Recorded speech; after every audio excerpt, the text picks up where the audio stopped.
What up? It's your boy D Dollar Designs, checking in. Been a little busy helping my family move and celebrate the holidays, all that. But today I'm gonna be talking a little bit about the 2024 Toyota Tundra SR5 with the SX package, and a little bit of the reasoning why I was able to help my brother-in-law get into this beast. Right off the bat, we can see that it has the paint matched mustache, which I'll never understand why is available on your base level SR5 trims, not even available on the TRD off-road, and why the limiteds and the platinums have so much freaking chrome. I just will never understand why they chose to do this. As you can see, the SX package is going to come with the stock SR5 wheels, but they do actually apply from the factory this nice powder coated sort of magnetic metallic. I don't think that all trucks with the SX package get the wheels matched to the paint of the truck, but this one just so happened to. So one thing that I didn't know at all is the lack of the Tundra badging on the doors, which I personally like, but it does give it a nice sleek look throughout the whole body of the truck. And then in addition, there's no SR5 badge here as well. And then right, you can see the only badging that you can see is the SX, or as my brother-in-law likes to refer to it as the sex badge, because this is a sex mobile. So as you can see, right, the SX package, I think, just cleans the truck up a lot. The paint on the wheels, I think, is really what you're paying, and really the appeal to me, at least, because it just makes it look so much better. And you know, the value that you're really getting in the base SR5, in my opinion, is just so significantly more than any other truck that you can get into right now. It's not even close. And one thing that I absolutely harped on, and was a non-negotiable for me and quickly became a non-negotiable for my brother-in-law, was the 5.5 foot bed not coming standard with the 32.2 gallon tank. Because if you didn't know, I just recently found this out, all 6.5 foot bed Tundras come standard with a 32.2 gallon tank, regardless of trim level.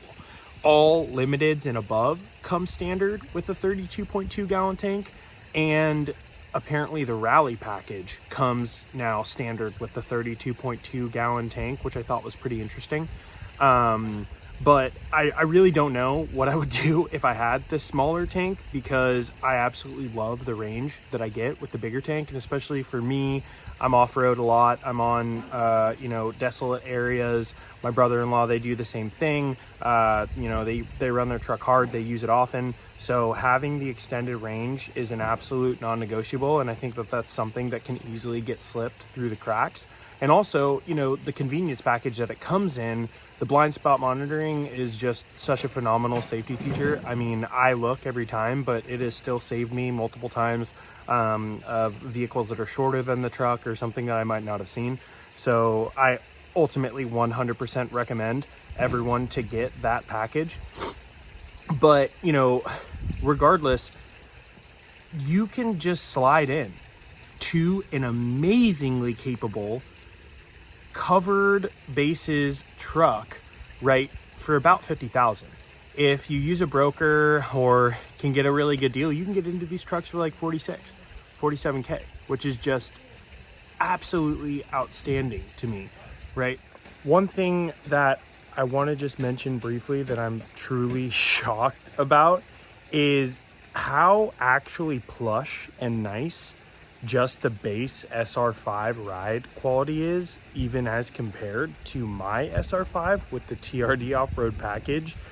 I've had a lot of complaints with the Bilstein TRD off-road suspension, especially related to this crazy rebound thing that happens in the rear end at speed, which I mentioned in one of my rear diff videos. And I'm gonna do a full deep dive on that just to kind of see what's going on. But it's truly shocking how comfortable and nice the just base SR5 rides. I mean, we were up and down, you know, completely unkept, very bumpy dirt roads, mountainous terrain, things like that. I mean, you don't even freaking feel it at all, which is really, really nice.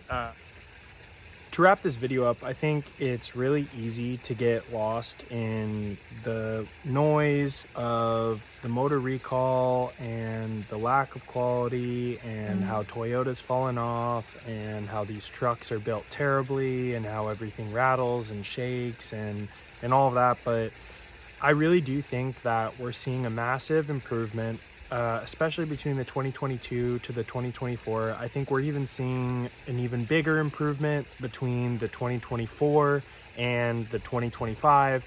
And I think it just really goes back to the fact that Toyota is going to stand by their customer. They're going to stand by their product. They're not wanting to make you mad as an owner. They're wanting to make you happy. They want you to love your Toyota. They want you to be able to rely on your Toyota for it to do the things that they want it to do, to take you places, etc., etc.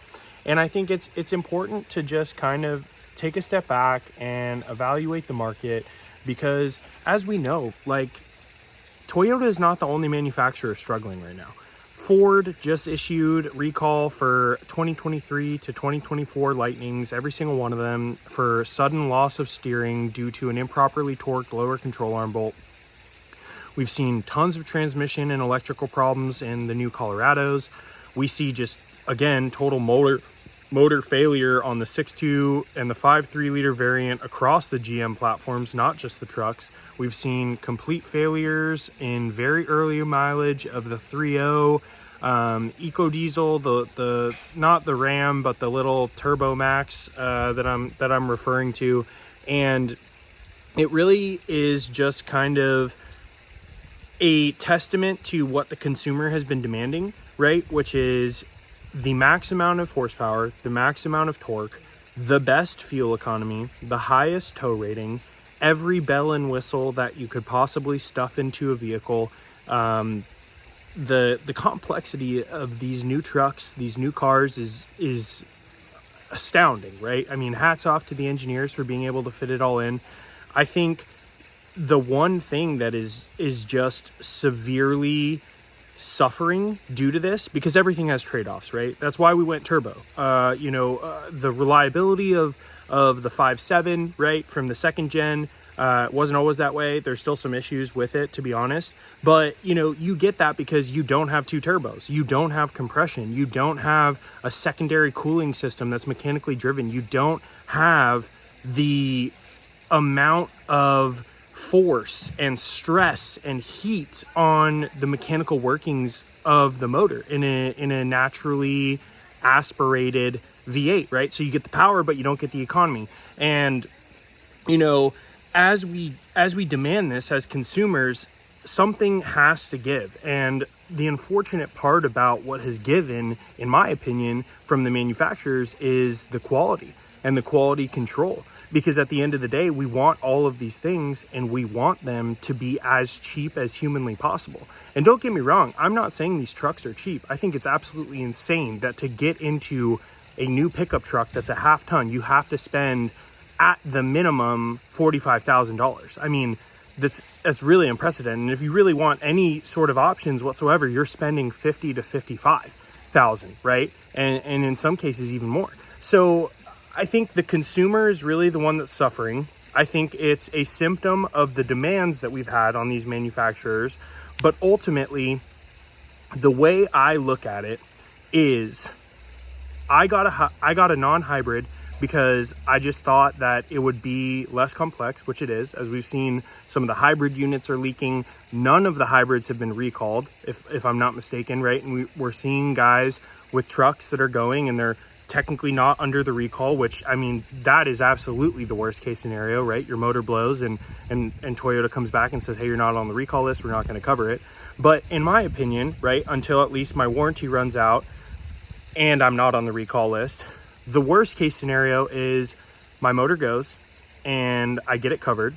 The worst case scenario is, say I get past 60,000 miles. I have a 2024 build date of February 24, and my motor goes and I'm not on the recall list. I don't know what I'll do at that point. You know, if I do plan to keep this truck past the agreement that I have right now, you know, I will be looking to purchase an extended warranty. Absolutely. Best case scenario, I drive this thing like I stole it, obviously maintaining it well and warming it up and cooling it down and all that. But in the meantime, driving it like I stole it, it doesn't break, then okay, we're good. Best case scenario, I drive this thing to 50,000, 80,000, 200,000 miles, and all of a sudden Toyota knocks on the door and says, hey, it's time for your new motor. And I say, absolutely, like, let's get that going in, right?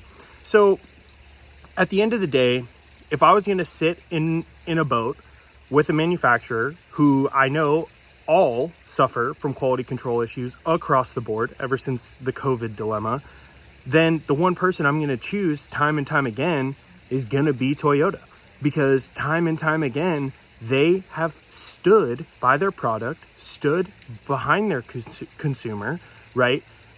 They have shied away from profitability and margins to ultimately make their customer happy. Realistically, did Toyota need to recall 100,000 trucks, 100,000 motors that technically aren't even failing, right? Like, the 1% failure rate is still accurate. There are people who are getting new motors who have not had motors who have failed, right? So it just, again, goes to show that through all the noise, through all the hate and all of that, Toyota does stand by their product. And realistically, I 100% feel ultimately for those consumers who have had their trucks in the shop for months, right? Who had failures early on, 8,000, 10,000 miles, who have had failures that have affected their safety, their families, their businesses, their livelihoods, because that is never okay. And I'm not saying that that's okay. And I 100% sympathize with the pain and suffering that those users have had, because ultimately, when you purchase a new vehicle, you expect it to be perfect. You expect it to be correct. You expect it to be running, reliable, to go places, right? And when that doesn't happen, the frustrations amount, and I get that, right?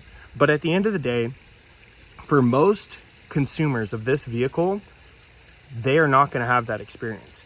And what you are going to get is a manufacturer that stands behind their product and will make it right, if it's broken. So I think to just kind of wrap everything up on a very lengthy monologue, which I apologize for, you know, I still do not believe that there's any better value than getting a base SR5 Toyota Tundra. It has every single feature, every safety feature, the power, the towing capacity, the ride quality, the drivability, just everything, the looks, right? Like, it's got it all. So if you're on the fence, don't be on the fence, jump into a Tundra. I absolutely stand by it, 100%. So that's it. It's your boy D Dollar Designs. Really excited for 2025, onward and upward. It's going to be a phenomenal year. So we'll see what's to come. And obviously we'll keep you posted on the replacement of the rear end. I'm working to isolate the whine in a video. I've gotten some comments that they need to hear that whine, and I've been trying to do that. I'm working on a software to get that pitch isolated, so hopefully that works out soon. So you know, comment, like, subscribe, let me know your thoughts. Appreciate y'all. We'll talk soon. Bye.